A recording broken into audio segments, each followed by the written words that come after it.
kepada kita tentang pentingnya dan kewajiban kita dalam mendirikan sholat. Pertama harus kita pahami dulu adalah kabar.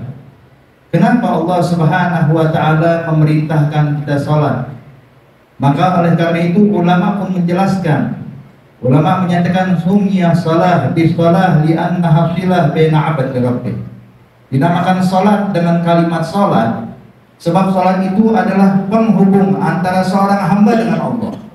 Maka kalau kita mendirikan sholat, berarti kita sedang menjalin hubungan yang baik dengan Allah Subhanahu wa Ta'ala.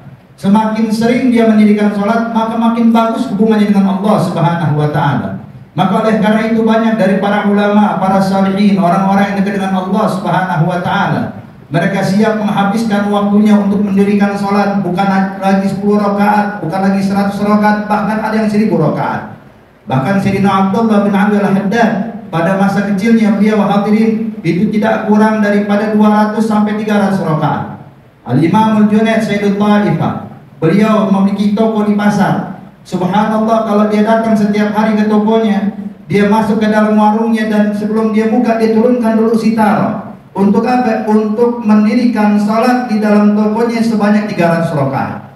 Dan Rasulullah sallallahu alaihi wasallam menyatakan, "Innama ju'ila qurratu 'aini fi shalah." Sesungguhnya yang menghibur saya ada dalam sholat, kata Rasulullah.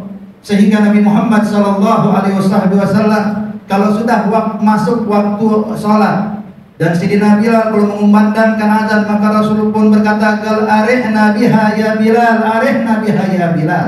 Ayo Bilal, cepetan hibur aku, kata Rasulullah, biar aku lapang, kata Rasulullah, sebab ingin menghadap kepada Allah Subhanahu wa Ta'ala.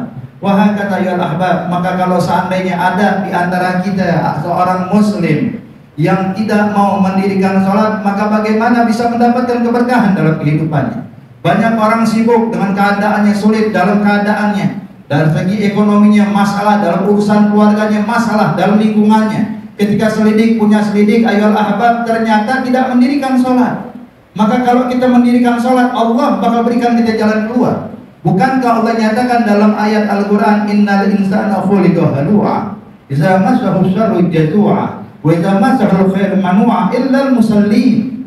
Allah nyatakan sesungguhnya manusia diciptakan halu', yang mana halu'a ini dijelaskan oleh makna ayat berikutnya. Kalau mereka mendapatkan kesulitan, jazu, selalu mengeluh keadaannya, sehingga dia punya masalah, satu kampung tahu semua masalah dia.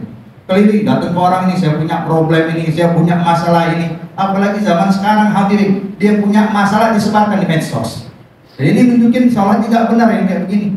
Kalau orang yang benar-benar mendirikan sholat dengan benar, maka tidak akan pernah jazu, dia yakin kepada Allah Subhanahu wa Ta'ala. Kalau dia punya kesulitan, dia kembali kepada Allah Subhanahu wa Ta'ala.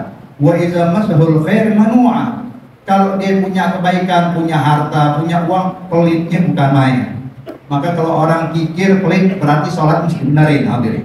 Maka oleh karena itu, ayo jalin hubungan yang baik antara kita dengan Allah Subhanahu wa Ta'ala. Dirikan sholat, laksanakan dengan khusyuk, dengan memahami makna. Insya Allah hadirin hadirat yang dimuliakan Allah, kalau sholat kita sudah benar, maka semua ibadah yang lainnya pun juga dianggap benar oleh Allah Subhanahu wa Ta'ala.